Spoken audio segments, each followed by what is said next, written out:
I will never be intimidated by America. I will never be intimidated by Donald Trump.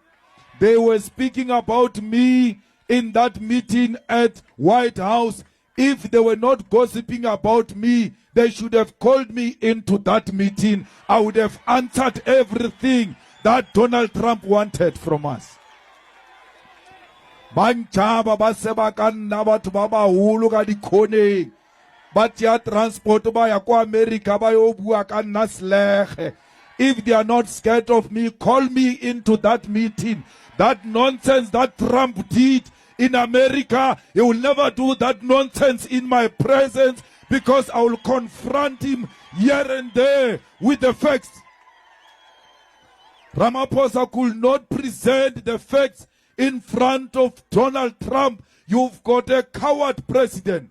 He left here. Ariana, he won't be bullied. When he arrived there, he was shaking.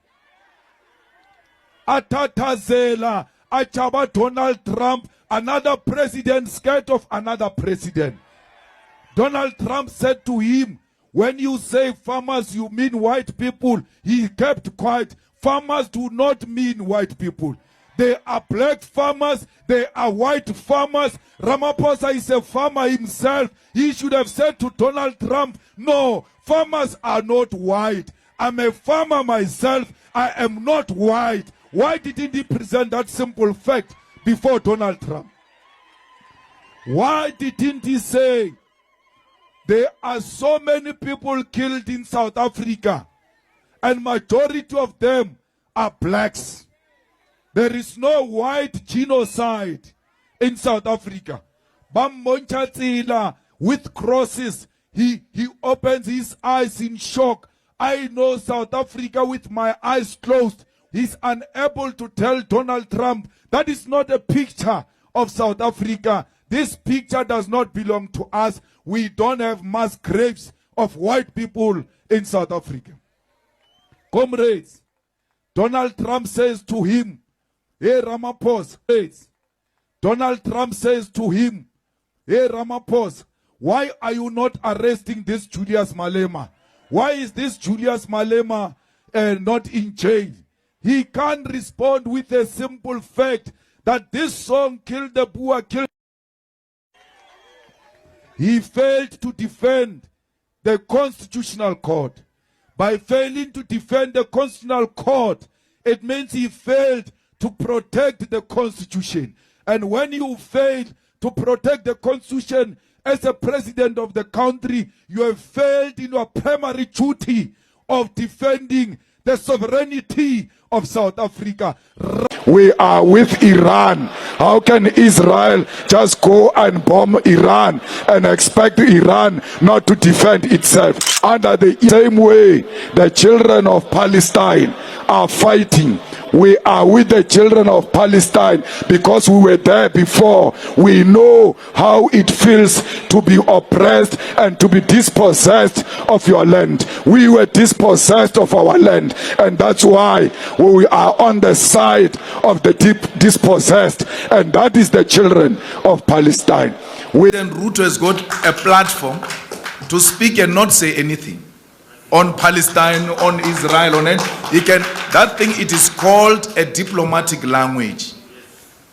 So you stand up and then speak like that about pregnant women who are dying, and then you say we must keep quiet because if we speak, we are attacking the president. No. No. A Pan-Africanist, when he sees children being murdered, a Pan-Africanist, when he sees occupiers killing the rightful owners of the land, can never sympathize with such people. Palestinians can't give me anything. They can't buy me. Even if they wanted, they are not in no position to give anyone anything. They are in a difficult situation. At the age of 9 and 10, police raided my house, male police, found us sleeping. They were looking for young boys and men. In my house, there were no men, there was only women. My grandmother had 9 children, 8 of them were women. When they searched a full house full of people, They couldn't find men. And those male police had to strip off my mother, take off her clothes in front of me for them to confirm if she's a real woman.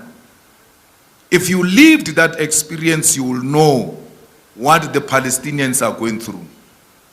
Forceful removal is what we lived in South Africa. We know what it means. Where you wake up tomorrow, yesterday you had all house, land, everything. Tomorrow you have nothing. That's what we're seeing now in Palestine. So many people, 9,000 people killed in weeks. No international warrant of arrest has been issued. The war between Ukraine and Russia has taken only 1,500 people died in Ukraine, 9,000 in Palestine. Yet there is a warrant of arrest against President Putin. He has never bombed a hospital. He has never bombed a refugee camp. Let me tell you, even if the president of Hamas runs into a refugee camp, you have no reason to bomb a refugee camp. Once he runs into a refugee camp, that's the end of it. You're like, guys, you have to stop. We have to find another means to go and take him out there. Once he runs into a hospital, you have to stop. Because here is a pregnant woman who walks into a hospital. She's going to give birth. She doesn't know there is a Hamas president there. She's not part of the people who arrange that the Hamas president must go into a hospital. She gets killed for no reason. And then President Ruto says, I'm with Israel. And then you, the young ones in his party, don't stand up to say, but no, it's not done. Now, I think we all know Julius Malema. And I'm just gonna share to the most or the 10 most controversial issues that actually Julius Malema has tackled that has made even the world leaders like Donald Trump to actually panic and start shaking. So Julius Malema is the leader of South Africans Economic Freedom Fighters, or the EFF, which is known for his fiery and often polarizing rhetoric. His response to world leaders and global issues frequently make headlines due to their bold confrontational and provocations or provocative nature. So I've highlighted 10 notable moments where Julius Malema has made what we call the savage or the controversial statements in response to world leaders or international issues. Reflect his unapologetic style, often aimed at challenging a perceived injustice, imperialism, or inequality. So, most recent issue is how he confronted or he actually tackled the issue where the South African president Cyril Ramaphosa actually was highly humiliated by Donald Trump in the State House. We may say he was humiliated, but actually Cyril Ramaphosa had his moments where he shined like a diamond, So number one, I think he's even preparing right now, statements to address the controversial issue of actually the Republicans voting. But I've just highlighted the 10 issues. So number one, it is mocking world leaders at the White House meeting that recently happened last month. So during a 2025 meeting between US Donald Trump and South African President Cyril Ramaphosa, Trump played a montage of Malema chanting, "Kill the bull, the farmer," to highlight alleged violence against white farmers. But Julius Malema responded on X, dismissing the event as a group of older men gathering. You see that in Washington to gossip about me, asserting that no significant amount of intelligence evidence supported claim of white genocide. He defiantly refused to compromise his stance on the land expropriation, framing the criticism as an attack of revolution principle. So the song that actually Trump was referring, if you've been on TikTok somewhere, I think you've seen on your timeline when you're scrolling the song, kill the bull, the farm, who, and it's just one of the rhythmic songs that actually people have come to love. But South Africans, please tell us, how is everything?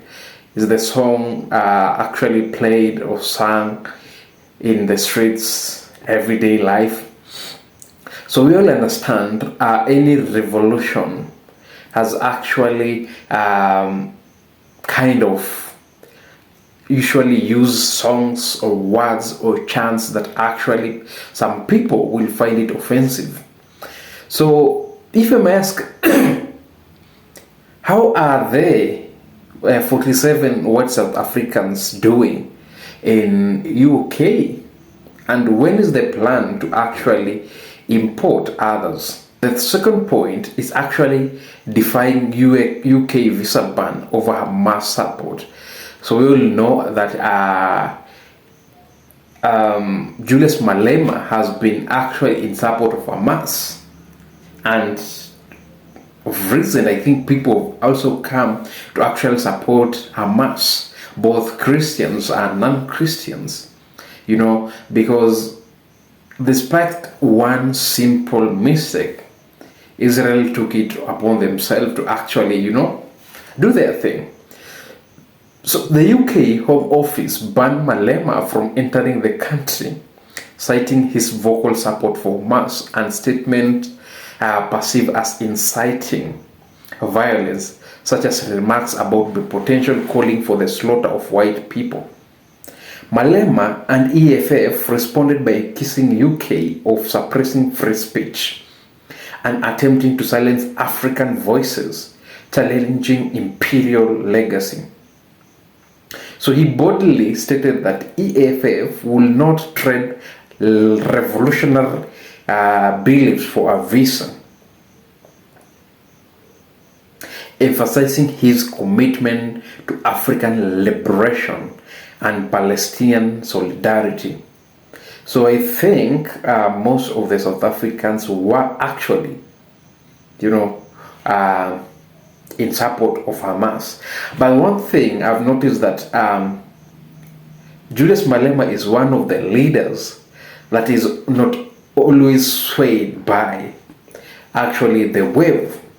He actually has his own grounds that he stands on very firmly, and it makes actually people, feel like this is one of the most useless of the vocal, whatever name you want to call him. But he has never backed down for actually tackling most of the world issues. So in 2011, he called Botswana government a puppet of the US. So in 2011, ANC, at that actually time, he was in ANC, the current ruling party in South Africa. So he was a youth leader before actually he decided to move apart. In 2011, ANC youth leader President Malema described Botswana ruling Democratic Party as a footstool of imperial, I want to pronounce as South African, imperialism and security threat to Africa under US influence. He announced plan to form Botswana command team to support opposition parties, framing it as a response to leadership vacuum in Africa since Thabo Mbeki's departure. This provoked diplomatic tensions and showcased his willingness to challenge neighboring governments. And he has never stopped at that. For all we know, Julius Malema has been actually talking about the current issues affecting Africa and the world, you know. And the same, okay, I also in 2021, you know, he celebrated the death of FDW de Klerk, you know. So this was a former South African president, a white South African president. So you all know Julius Malema has been having beef with actually many white in South Africa. So he took this opportunity to actually, you know, criticize the government, you know. So on the day former South African president F.W. de Klerk died, Malema tweeted, "Thank you, God," followed by dancing emojis interpreted as provocation jab at de Klerk's legacy as the last apartheid era president. He later praised the government decision to not grant de Klerk a state funeral, reinforcing his uncompromising stance against figures associated with Africans or the South African apartheid past. So the apartheid time has been one of the, you know, most traumatizing, you know, most saddest, torturous time for many of the black in South Africa, you know. That's why when you see like there are people who actually are coming out to protest against the white in South Africa, it has been a rough past. But it's a very broad controversial issues. I don't want to talk about it. Maybe we'll talk in another topic. But today we're actually tackling the 10 most savages ways in which Julius Malema has responded to world leaders. So in 2016 actually, another savage moment where he actually threatened the removal of ANC government, you know. So he was being interviewed in Al Jazeera, and you know what? Malema warned that if ANC government continue responding to violently to peaceful demonstrators or protests, the EFF will run out of patience and remove it through a barrel of a gun. This led to ANC opening treason case against him, highlighting his readiness to use inflammatory rhetoric against South African ruling party and his leaders. You know, it's always savage, but it's many. I think many African governments they are fond of actually doing the same to any protesters, to any demonstrators. Recently, the case that actually have gone global, worldwide, is the case of demonstration in Kenya, one of the countries actually in Africa or the East Africa. I think we all know Kenya, where actually now the government, you know, is fond of actually using extreme force against protest. Now, Julius Malema, you know, threatened the same, you know, to actually, you know, take over from the government. Then, the most recent is actually challenging the Trump white genocide narrative. So, following Trump's claim of a white genocide in South Africa, Malema doubled on his K, you know, the Bo chant as a free state rally, defiantly repeating shoot to K, you know, K the Bo, the farm, he dismissed Trump's call for his arrest, stating that I will not, actually this quote, I will not or I will never be intimidated by Donald Trump, and framed the chant as a symbolic protest against systematic land inequality, not a literal call to violence. Again, this is a very controversial issue about the genocide or the alleged genocide, white genocide in South Africa, you know. But leave that alone. Then there's another savage moment where he actually attacked the AfriForum and white South Africans. So in 2025, Malema took a swipe at AfriForum, a group advocating for Afrikaners' rights, questioned why its leaders hadn't joined the 49 Afrikaners who accepted Trump's offer to resettle in the US. He jokingly called for their land to be expropriated, accusing them of being actors who returned to South Africa after a US press conference. This provoked mixed reaction, with some amused and others criticizing his divisive rhetoric. So actually, he was making a very a valid point. No, you are claiming there's,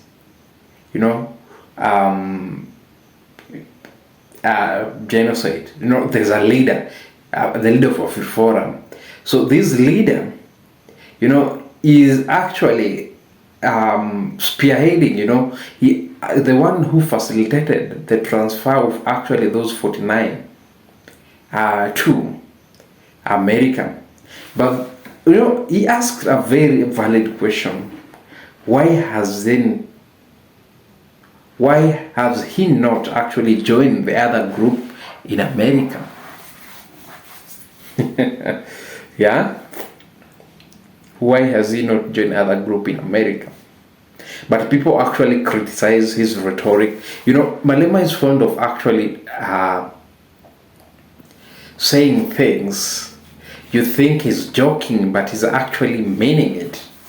Yeah.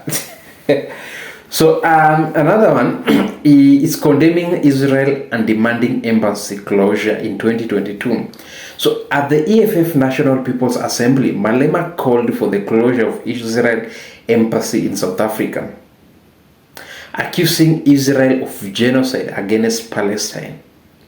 He demanded Israel exclusion from international sporting events like the World Cup and Olympic, aligning the EFF with the global anti-apartheid movement and reinforcing his vocal support for Palestine. So again, this is one of the most controversial issues that is currently facing the world. But as of today, as I'm making this video, I think we thank God, because Donald Trump, through the other administration, through other parties, have actually managed to strike a 60-day ceasefire between Palestine and Israel. And he has actually received credit from various world leaders, until including his friend who turned for Elon Musk. He actually said, let's credit be where it must be credited, or where it must deserve. So he actually congratulated Donald Trump for the amazing work he has done. But the only thing that he has failed is to stop Ukraine and Israel, Ukraine and Russia conflict. After he promised that actually when he get to the office, he actually end it in, he said in how many days? Now, if you remember, please put that in the comment section. So Malema has also mocked Zimbabwean opposition leader from from Sandton in 2016. So Malema criticized Zimbabwean opposition parties for operating from air-conditioned office in Sandton, South Africa, rather than fighting in Zimbabwe. So I think you remember this, the famous President Mugabe, of which his brother Museveni is also still in the okay, I'll not talk about that. When challenged about his own residence in Sandton, he retorted that he had never spoken from exile, unlike Zimbabwean opposition leader. This exchange underscored his controversial style toward regional political movement he deemed as inauthentic. Okay, I feel the issue where he's fond of actually criticizing everything, but when you see or you actually try to look what is happening in, let's say, the country like Uganda and the country like Tanzania, where actually opposition leaders are suppressed. Some of them are jailed, Look at what's happening in Tanzania. When the opposition leaders actually call for electoral reform, these guys are actually rounded up and put in jail. So the Zimbabwean opposition leader to actually operating from he said what? Operating from air-conditioned office in South Africa is very justifiable. So there's a point where also criticize the Kenyan government, where it was in 2023. Julius Malema criticized Kenyan President Ruto on colonial and Israel in 2023 during a speech in Kenya at the launch of the Pan-African Institute. So Malema lambasted Kenyan President William Ruto for failing to confront King Charles III on colonialism during a royal visit and for supporting Israel in its conflict with Hamas. So King Charles came to actually Kenya, and Malema was actually not very happy with how he was welcomed. He was actually given even a red carpet. But there's one thing that you guys don't know, is that the late Queen Elizabeth, he actually became queen in Kenya.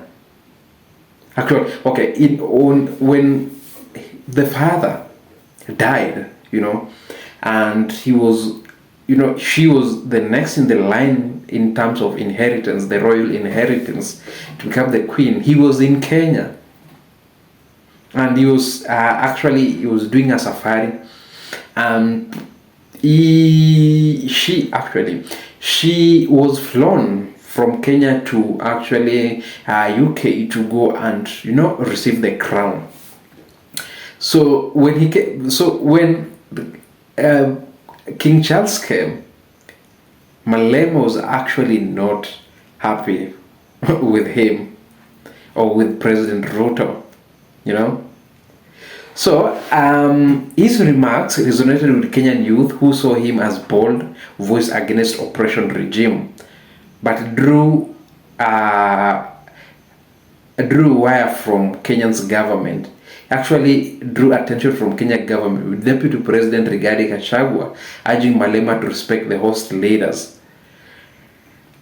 Then Malema unapologetically cemented his Pan-African influence. So we will know he has been speaking against all the oppressors. He once actually even criticized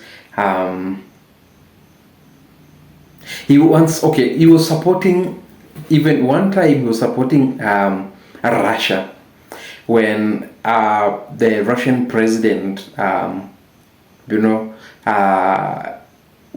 was issued with a warrant of arrest by ICC. There was a leadership summit that was happening in South Africa, and they expected that if Putin come to South Africa for the conference, he will be arrested. But Malema assured Putin, when he comes in Africa, nobody will actually touch him. Anyway, what do you think about Julius Malema? Tell us in the comment section, and don't forget to like, subscribe, and share with your friends. Till next time, thank you.